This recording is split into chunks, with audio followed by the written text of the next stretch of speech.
नमस्कार, मी अमोल मोरे आणि आपण पाहत आहात बीज डंका. मध्य पूर्वेतील वाढत्या संघर्षाने केवळ प्रादेशिक राजकारण नाही, तर जागतिक ऊर्जा बाजार, आंतरराष्ट्रीय व्यापार, शेअर बाजार, चलन बाजार आणि हवाई वाहतूक या सर्व क्षेत्रांना एकाच वेळी हादरा बसला आहे. इस्रायल इराण संघर्ष तीव्र होत असताना इराणने उचललेली सर्वात मोठी आणि परिणामकारक पायरी म्हणजे होर्मुझ समुद्रधुनीतून होणारी जल वाहतूक रोखण्याची घोषणा. ही केवळ सामरिक हालचाल नसून जागतिक अर्थव्यवस्थाच्या नसा दाबणारी रणनीती मानली जात आहे. कारण हा समुद्री मार्ग फारसच्या आखाताला अरबी समुद्राशी जोडतो आणि जगातील सुमारे 18 ते 20% कच्चे तेल याच मार्गावरून वाहून नेले जाते.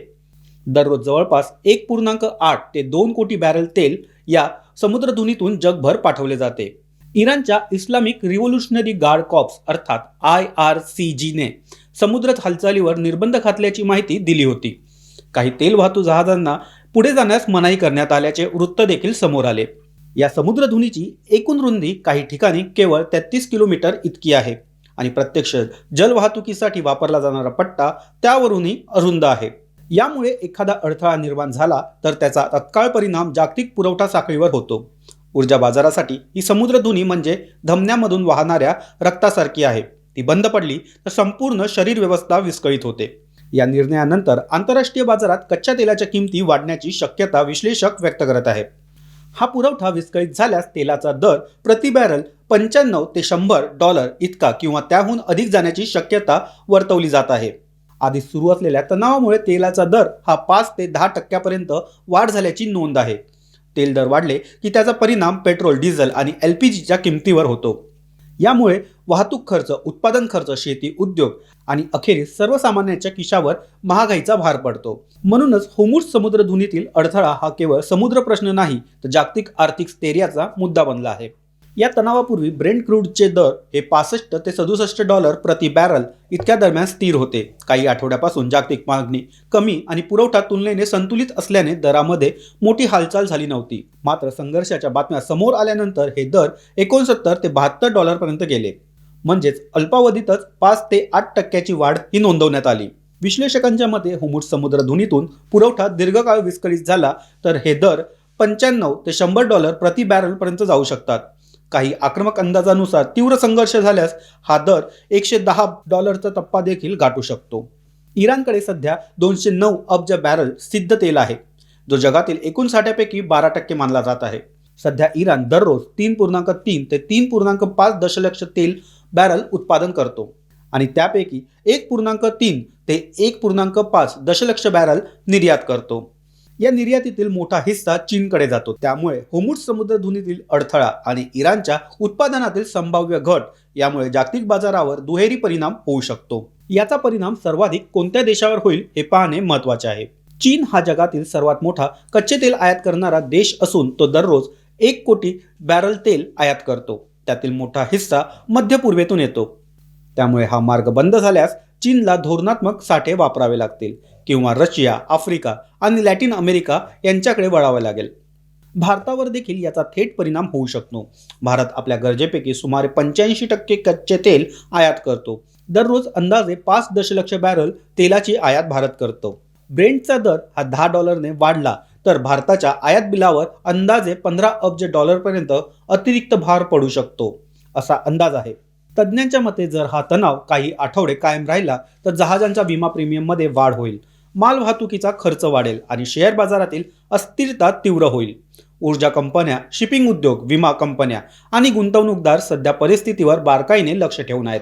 पुढील काही दिवसात परिस्थिती कशी बदलते यावर तेल बाजाराचे आणि मोठ्या अर्थव्यवस्थकांचे भवितव्य अवलंबून आहे. तेल दर वाढल्यास त्याचा परिणाम केवळ ऊर्जा क्षेत्रापुरता मर्यादित राहत नाही. इंधन महागलं की उत्पादन खर्च वाढतो, उद्योगाची नफा क्षमता कमी होते आणि ग्राहकांवरील आर्थिक भार हा वाढतो. यामुळे जागतिक अर्थव्यवस्थेतील वाढीचा वेग हा मंदावू शकतो. अशा वेळी तेल उत्पादन देशांचा गट ओपेक या परिस्थितीवर लक्ष ठेवून असतो.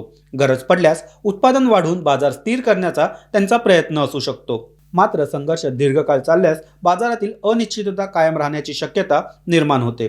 आता या जागतिक घडामोडीचा परिणाम भारतावर कसा होतो हे समजावून घेणे महत्त्वाचे आहे. इस्रायलने इराणवर केलेल्या हल्ल्यानंतर परिस्थिती अधिक चिघळू लागली आहे. अमेरिकेची भूमिका देखील या संघर्षात महत्त्वाची ठरत आहे.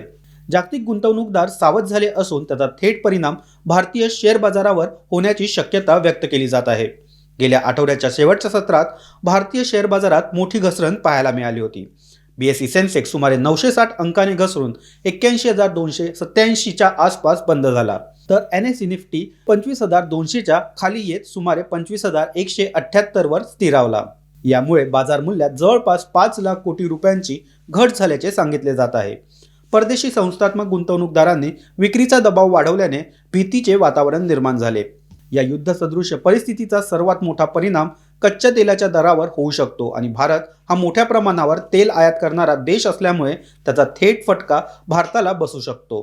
ब्रेंट क्रूडचे दर हे 67 ते $70 दरम्यान असताना तणाव वाढल्यास ते दर $75 पुढे जाऊ शकतात अशी भीती व्यक्त केली जात आहे। तेल दरवाढीचा परिणाम रुपयावर, महागाईवर आणि कंपन्यांच्या नफ्यावर होतो। विशेषतः तेल रिफायनरी, एव्हिएशन आणि पेंट क्षेत्रातील कंपन्यांवरील दबाव हा वाढू शकतो। एव्हिएशन क्षेत्रासाठी परिस्थिती अधिकच आव्हानात्मक ठरत आहे। मध्य पूर्वेतील हवाई मार्गावर परिणाम झाल्याने उड्डाणे वळवावी किंवा रद्द करावी लागत आहे। इंधन खर्च आणि ऑपरेशनल खर्च वाढत आहे।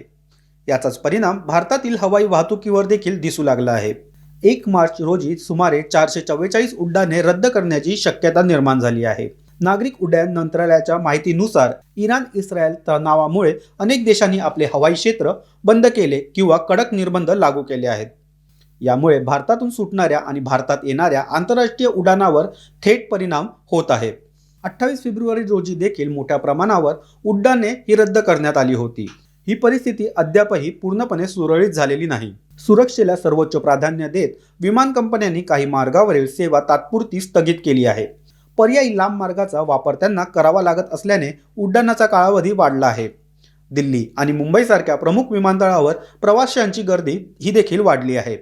इंदिरा गांधी आंतरराष्ट्रीय विमानतळ आणि छत्रपती शिवाजी महाराज आंतरराष्ट्रीय विमानतळ येथे उशीर आणि रद्दीकरणामुळे प्रवाशांना अडचणीचा सामना करावा लागत आहे।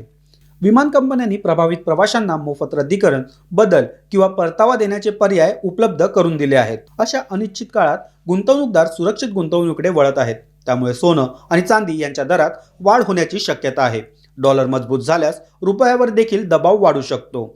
सोमवारी बाजार गॅप डाऊनने उघडण्याची शक्यता आहे। मात्र पुढील काही दिवसात अमेरिका, इस्रायल आणि इराण यांच्यातील हालचाली कशा घडतात यावर बाजाराचा कल हा अवलंबून असेल।